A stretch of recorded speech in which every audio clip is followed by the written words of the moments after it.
The doorbell rang once. Not frantic. Not apologetic.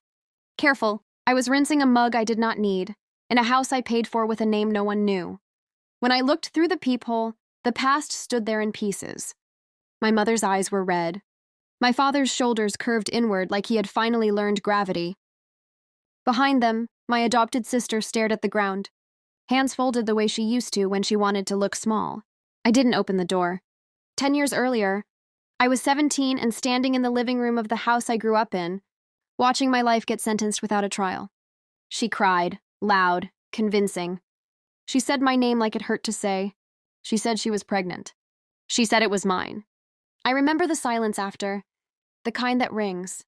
My father didn't ask questions. My mother didn't look at me. My girlfriend stood up slowly, like sudden movement might shatter her. She didn't slap me. She didn't scream. She just whispered, "I thought I knew you," and walked out. I didn't get a goodbye. She came into our family when we were kids. Same age, same school. Different blood.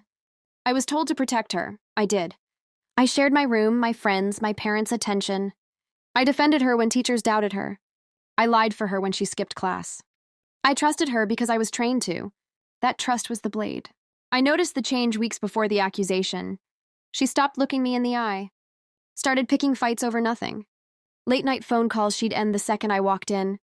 When I asked what was wrong, she'd say I was imagining things. She'd smile while saying it.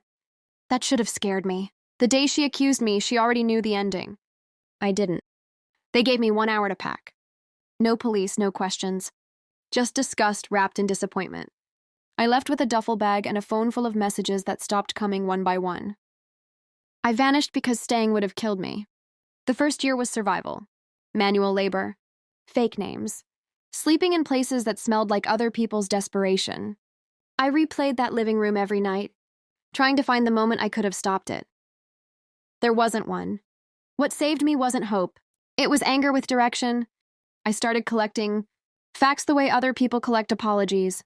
Quietly, patiently. I found the clinic she went to. Not through hacking or heroics. Through time. People talk when they think no one cares. I found a nurse who remembered her because she'd come in scared and left furious. The test was negative. There was no pregnancy. There never was. I didn't rush back. I didn't confront anyone.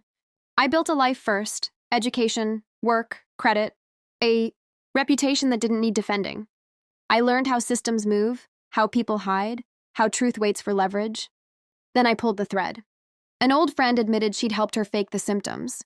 A boyfriend from back then came forward when he realized the timeline made him the convenient ghost. Screenshots surfaced, messages that showed planning, panic, and the sentence that mattered most. If I blame him, they'll believe me. I didn't send it to my family.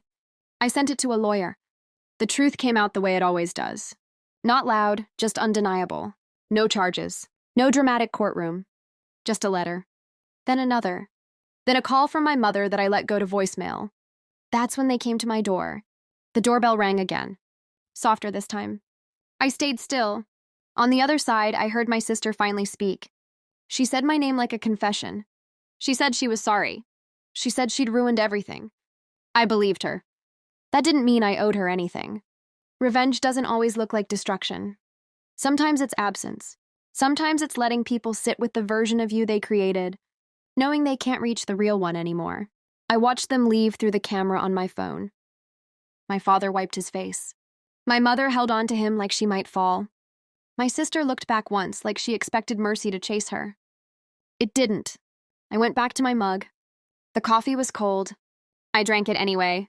Justice didn't bring my teenage years back. It didn't restore my first love or fix my parents' faces in my memory. But it gave me something cleaner. Control. They know the truth now. They know what they did. And they know where I live. I just don't open the door. Some confessions are meant to be heard. Others are meant to echo. And this one will follow them longer than it ever followed me.